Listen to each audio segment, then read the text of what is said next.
सभी को नमस्कार।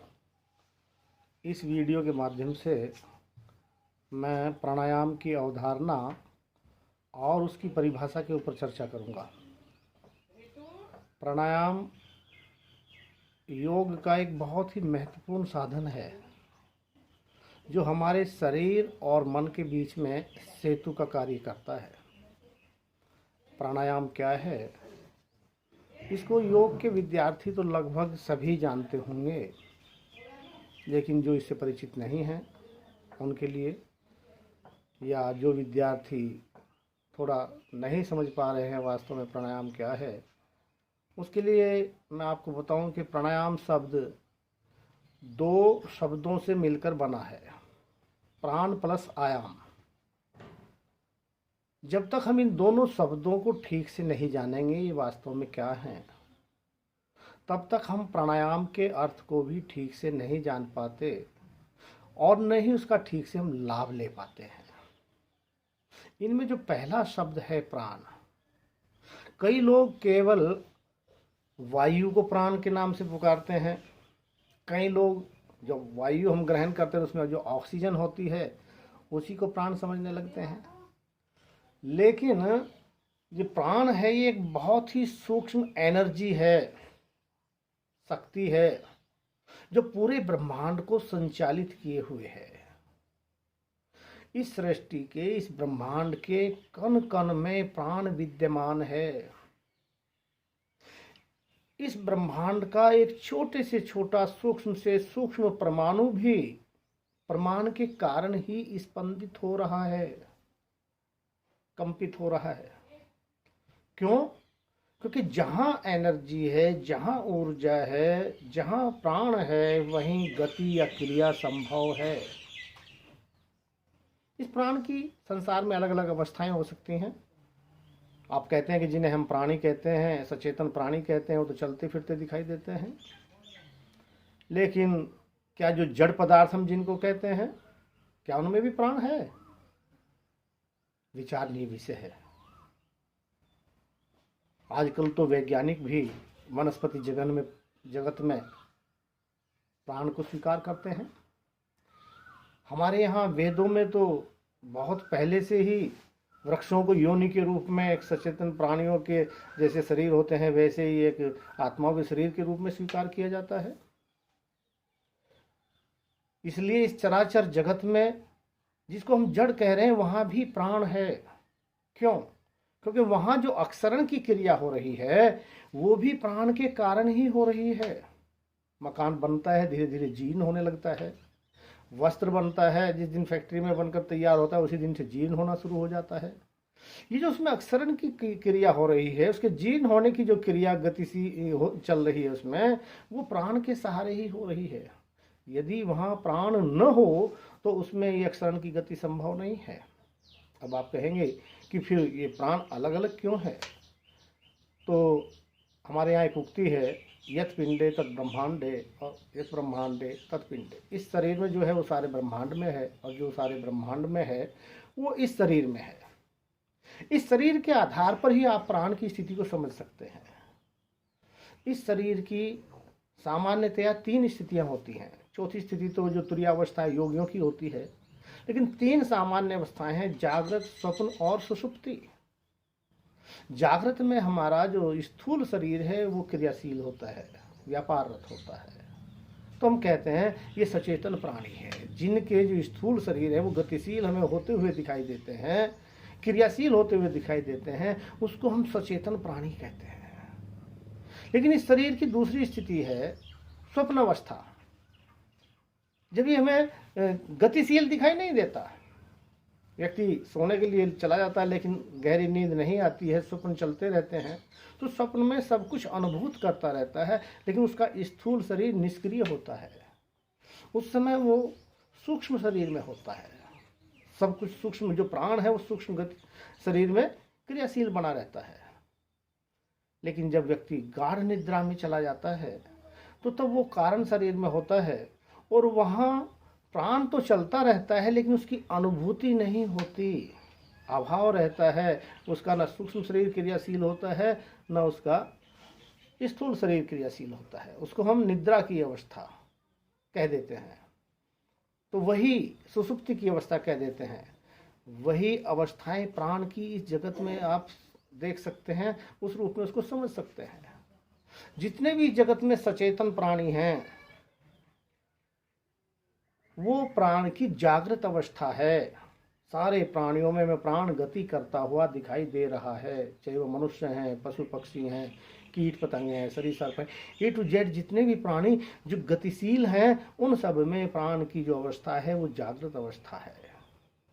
जो वनस्पति जगत है उसमें प्राण स्वप्नावस्था में है। बहुत सी जो वनस्पतियां वो तो सीधे ही आपने देखी होंगी कि अनुभूत तो बहुत कुछ करती लेकिन व्यक्त नहीं कर पाती। तुलसा के पौधे में आप यदि गंदा पानी डालेंगे तो वो सूख जाता है। छुई मुई के पेड़ को आप छुएंगे तो मुरझा जाता है। बहुत सी वनों में भी ऐसी पेड़ वृक्ष मिलते हैं जो अनुभूत करते हुए दिखाई देते हैं, महसूस होते हैं। यज्ञ कीजिए आप, जहाँ फसल होती है तो बहुत अच्छी फसल होती है। हमारे यहाँ तो बहुत ही गहरा चिंतन किया गया है इनमें भी कि वृक्षों को रात को नहीं तोड़ना है, उतना काटना नहीं है अनावश्यक रूप से।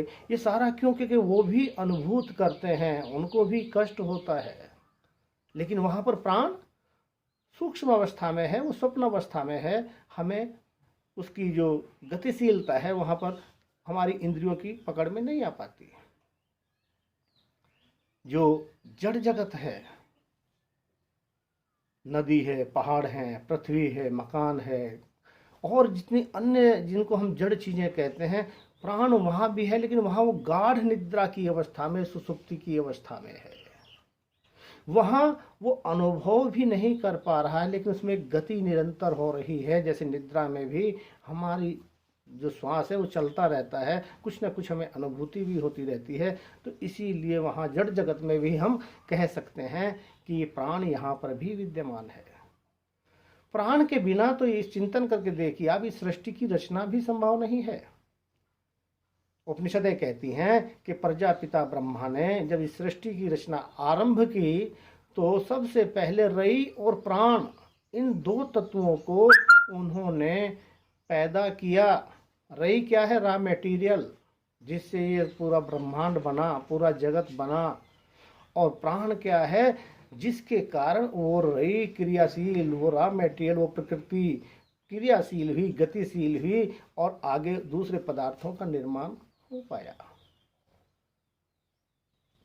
केवल उपनिषदें ही नहीं, वेद भी प्राण को इतना महत्व देता है कि वहां पर एक पूरा का पूरा सूक्त प्राण सूक्त के नाम से ही लिखा गया है, वर्णन किया है ऋषियों ने उसका वहां पर। और वेद कहता है कि प्राण ही पैदा होता है, प्राण ही बढ़ता है और प्राण ही समाप्त होता है। इस बात को आप चिंतन करके देखें तो ये आपको ठीक दिखाई देगी। उपनिषदें कहती हैं कि जीवात्माएं वर्षा के साथ में अन्न में प्रवेश करती हैं। उस अन्न को माता पिता ग्रहण करते हैं, एक के शरीर में रज बनता है, एक के शरीर में शुक्र बनता है। उन दोनों का मिलन होता है और उस मिलन के पश्चात हमारे शरीर का निर्माण आरंभ होता है। यदि माता पिता के शुक्र में प्राण संचरण न हो रहा हो तो क्या वो गर्भ धारण में समर्थ हो सकेंगे? पिता के शुक्र में, शुक्राणुओं में प्राण का संचरण ना हो, माता के अंडाणुओं में प्राण का संचरण ना हो तो क्या गर्भ संभव है? पता चलेगा नहीं। और यदि उनके मिलन के पश्चात भ्रूण में प्राण संचरण न हो तो क्या भ्रूण का विकास हो पाएगा? क्या अंदर शिशु का निर्माण हो पाएगा? नहीं। और यदि उत्पन्न होते समय प्राण का संचरण न हो तो क्या बालक पैदा हो पाएगा? पैदा होने के पश्चात, उत्पन्न होने के पश्चात प्राण का संचरण न हो तो क्या उस शिशु का विकास हो सकेगा? वो बालक, किशोर, युवा अवस्था को प्राप्त कर पाएगा? नहीं। वो बालक निरंतर प्राण ही ग्रहण कर रहा है। वो माता का दूध पीता है, थोड़ा बड़ा होने पर अन्न ग्रहण करने लगता है, जल पीता है और निरंतर जब से जन्म लेता है मृत्यु पर्यंत प्राण वायु को ग्रहण करता रहता है। इन सब के माध्यम से वो प्राण तत्व को ही ग्रहण कर रहा है। जो हम वायु ग्रहण करते हैं, उसमें जो ऑक्सीजन हम ग्रहण करते हैं, प्राण उससे भी सूक्ष्म है। वो अंदर प्राण के रूप जो ऑक्सीजन है बायो एनर्जी के रूप में जो कन्वर्ट होकर जीवनी शक्ति के रूप में हमारे शरीर को संचालित करता है, एक बार आप उसे प्राण कह सकते हैं। ये प्राण ही धीरे धीरे विकसित हो रहा है और व्यक्ति युवा अवस्था तक पहुंच जाता है, तो प्राण ही तो बढ़ रहा है।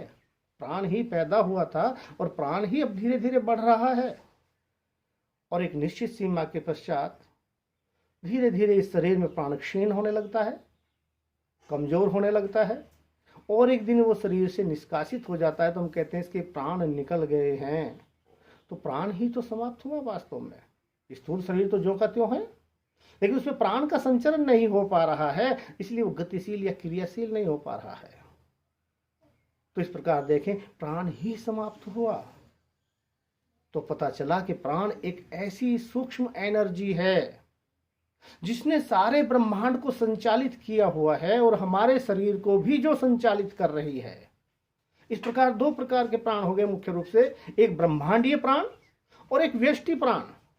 जो सारे ब्रह्मांड को संचालित किए हुए है वो ब्रह्मांडीय प्राण हो गया, और जो इस व्यष्टि रूपी शरीर में गतिशील हो रहा है, इसकी क्रियाओं को संपादित कर रहा है, वो व्यष्टि प्राण हुआ।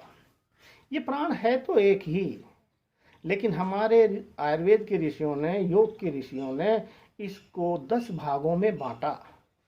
उसका कारण है कि जैसे हम हैं तो सब व्यक्ति ही, लेकिन जब हम किसी स्थान पर बैठते हैं और हमारे अलग कार्य हो जाते हैं, तो स्थान और कार्यों के कारण हमारे अलग अलग नाम हो जाते हैं।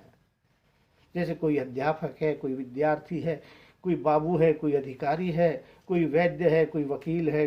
इस प्रकार हर जब उनका स्थान और कार्यों के आधार पर उनका नामकरण हो जाता है। इसी प्रकार ये प्राण, एक ही प्राण जब इस शरीर में विभिन्न स्थानों पर रहकर विभिन्न कार्यों को संपादित करता है, तो हमारे ऋषियों ने इसके अलग अलग नाम दिए हैं, और वो 10 प्राण बताए हैं, जिनमें 5 मुख्य प्राण हैं और 5 उप प्राण हैं। मुख्य प्राण आप जानते हैं, प्राण, अपान, उदान, समान और व्यान। 5 उप प्राण हैं, नाग, कूर्म, कृकल, देवदत्त और धनंजय। इनके मैं संक्षेप में थोड़ा कार्य आपके सामने बताऊं। प्राण नासिका से लेकर हृदय प्रदेश तक गति करता है, उसका स्थान माना गया है ये, और शरीर को ऊर्जा प्रदान करना, शक्ति देना और शरीर के अंदर प्रवेश कराना। चाहे वो शरीर में औषधि, चाहे वो इंजेक्शन के माध्यम से जा रही है, चाहे वो रोमकूप से अंदर वायु जा रही है, चाहे नासिका से वायु अंदर जा रही है, चाहे मुख से भोजन जा रहा है, जो कुछ भी शरीर में प्रवेश करता है वो सारा प्राण का काम है। अपान नाभि से लेकर गुदा तक रहता है, और इसका मुख्य कार्य शरीर से विसर्जन करना, विजातीय तत्वों का निष्कासन करना, मल के रूप में, मूत्र के रूप में, पसीने के रूप में, आपके आंखों से, नाकों से, कान से मल के रूप में जो कुछ भी बाहर निष्कासित होता है, यहाँ तक कि महिलाओं में गर्भ बाहर आता है, बच्चे की उत्पत्ति होती है, वो कार्य भी अपान वायु का ही है। उदान वायु कंठ में रहता है और ऊपर के अंगों का संचालन और शरीर का संतुलन बनाकर रखना, ये उदान का कार्य है। समान नाभि में रहता है, और जो भी हम आहार ग्रहण करते हैं उसका पाचन करना और उसको समान रूप से शरीर के समस्त भागों में वितरित करना, ये उसका मुख्य कार्य है। व्यान वायु संपूर्ण शरीर में व्याप्त होता है और बाकी चारों प्राणों के कार्यों में सहयोग करना उसका मुख्य कार्य है। इसी प्रकार संक्षेप में मैं उप प्राणों के कार्य आपको बताऊं, स्थान बताऊं। जो नाग प्राण है वो कंठ प्रदेश में रहता है, उद्गार या डकार लाना उसका मुख्य कार्य है। जो कूर्म प्राण है वो आंखों में रहता है, पलकों का गिराना और उठाना और अंगों का संकोचन करना। शरीर में कहीं भी संकोचन हो, चाहे मांसपेशियों में कहीं की भी संकोचन हो, वो सारा काम कूर्म प्राण का है। कृकल नासिका में रहता है और छींक आदि लाना, अर्थात जो अनावश्यक पदार्थ है शरीर में प्रवेश न कर पाए उसको रोकना कृकल का काम है। देवदत्त मुख में रहता है और आलस्य के समय जम्भाई या लड़ाई लाना ये उसका मुख्य कार्य है। धनंजय प्राण व्यान की भांति संपूर्ण शरीर में व्याप्त रहता है। वो सारे बाकी प्राणों के कार्य में सहयोग करता ही है, लेकिन उसका जो मुख्य अपना काम है वो शोथ पैदा करना है, सूजन पैदा करना है। और एक उसकी और विशेषता है, कहते हैं मृत्यु के समय जब ये सूक्ष्म शरीर के साथ में सारे प्राण भी बाहर चले जाते हैं, लेकिन धनंजय प्राण शरीर में ही रह जाता है। क्यों? यदि उस शरीर का संस्कार न किया जाए अंतिम, तो फिर उसको पंच तत्व में विलीन करने का जो काम है वो धनंजय प्राण का ही है। ये मैंने संक्षेप में आपको प्राण बताए, और प्राण वास्तव में क्या है ये मैंने आपको बताया। अब एक शब्द से आप परिचित हो गए, प्राण शब्द से परिचित हो गए। अब जो दूसरा शब्द है विस्तार और ठहराव, उसके दो अर्थ निकलते हैं ये आयाम के। आयाम का अर्थ है विस्तार या ठहराव। दोनों बातें एक ही हैं, चिंतन करके देखेंगे तो।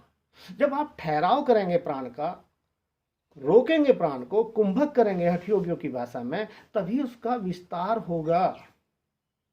सामान्य अवस्था में विस्तार नहीं हो पाता। जब ये गति करता रहता है, अंदर बाहर होता रहता है, तब उसका हमारे शरीर में पूर्ण रूपेण विस्तार प्राण का, ऊर्जा का नहीं हो पाता है। आप जानते होंगे, नहीं जानते हैं तो मैं थोड़ा आपको बताने का प्रयास कर रहा हूं जितना जानता हूं। दो प्रकार का हमारा श्वास और प्रश्वास होता है। एक बाह्य श्वास प्रश्वास जिसको आप एक्सटर्नल ब्रीदिंग कहते हैं, एक आपका अंतः श्वास प्रश्वास जिसको आप इंटरनल ब्रीदिंग कहते हैं। ये बाह्य श्वास प्रश्वास से तो हम परिचित हैं, ये चलता रहता है, लेकिन इसमें विस्तार क्यों नहीं हो पाता? क्योंकि सामान्य अवस्था में हम बहुत छोटा सा श्वास लेते हैं और बहुत छोटा सा श्वास ही बाहर निकालते हैं। अभी हमने श्वास लेना शुरू किया, लेकिन फेफड़ों के कुछ ही छिद्रों तक वायु पहुंचा था, तभी हमने निकालना शुरू कर दिया। फेफड़े वायु से पूरे नहीं हुए। अभी हमने निकालना शुरू किया था, थोड़ी सी कार्बन डाइऑक्साइड बाहर निकली थी, पूरी कार्बन डाइऑक्साइड बाहर नहीं निकल पाई थी, लेकिन हमने फिर अंदर लेना शुरू कर दिया। इस प्रकार एक बहुत छोटा श्वास हमारा अंदर बाहर होता रहता है। एक इंटरनल ब्रीदिंग है जिसमें जो प्राण ऊर्जा है वो ट्रांसफर होती है ब्लड में। ऊर्जा सदैव अधिक से कम की ओर ट्रांसफर होती है। आपने जो बाहर से वायु ली है जिसमें ऑक्सीजन है, उसमें कार्बन डाइऑक्साइड की, उसमें ऑक्सीजन की अधिकता है, और जो हृदय से अशुद्ध रक्त फेफड़ों में शुद्ध होने के लिए आया है उसमें ऑक्सीजन की कमी है। तो बाहर की वायु की ऑक्सीजन रक्त में ट्रांसफर हो जाती है, और जो अशुद्ध रक्त हृदय से फेफड़ों में आया था उसमें कार्बन डाइऑक्साइड की मात्रा अधिक है, और जो बाहर से वायु आपने ली थी उसमें कार्बन डाइऑक्साइड की मात्रा कम थी। तो वो कार्बन डाइऑक्साइड की मात्रा जो है वो बाहर की वायु में ट्रांसफर हो जाती है। और ये जो क्रिया है ये तभी पूरी ठीक से संपन्न हो पाती है जब प्राण को आप ठहराते हैं, रोकते हैं, अर्थात इस श्वास प्रश्वास की गति को कुछ समय के लिए रोकते हैं। आगे जब मैं और चर्चा करूंगा प्राणायामों की इसमें दूसरी वीडियो में, तब मैं आपसे चर्चा करूंगा। वैसे आप जानते भी होंगे कि ये ठहराव का जो अनुपात है जिसको हम प्राणायाम का अनुपात कहते हैं, वो 1:4:2 का अनुपात बताया है। अर्थात जितने समय में आपने श्वास लिया, यदि उसके 4 गुना समय तक आप अंदर रोकते हैं तो ये क्रिया पूरी की पूरी संपन्न हो जाती है, और फिर वो रक्त के साथ मिलकर ऑक्सीजन प्रत्येक कोशिका तक प्रचुर मात्रा में पहुंच जाती है, प्राण तत्व के रूप में, जीवनी शक्ति के रूप में।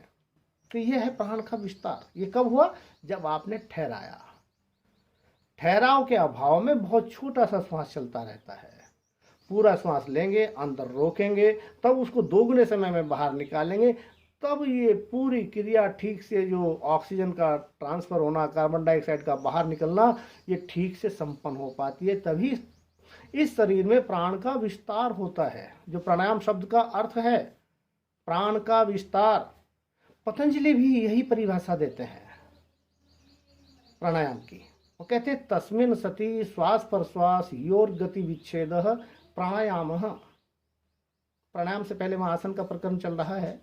तो कहते हैं आसन की सिद्धि हो जाने पर, आसन की स्थिति दृढ़ हो जाने पर प्राणायाम का अभ्यास करें। प्राणायाम क्या है कि श्वास प्रश्वास की गति का विच्छेद करें, अर्थात जो निरंतर श्वास चल रहा है, अंदर जा रहा है, बाहर आ रहा है, इसके बीच में कुछ समय ऐसा हो जब ये गति बंद रहे, ठहर जाए, वही कुंभक है, वही ठहराव है, और उसी से प्राण का विस्तार होता है शरीर में। इसलिए प्राणायाम का अर्थ हुआ प्राण का, जिस क्रिया के माध्यम से शरीर में प्राण का विस्तार होता है उसे प्राणायाम कहते हैं।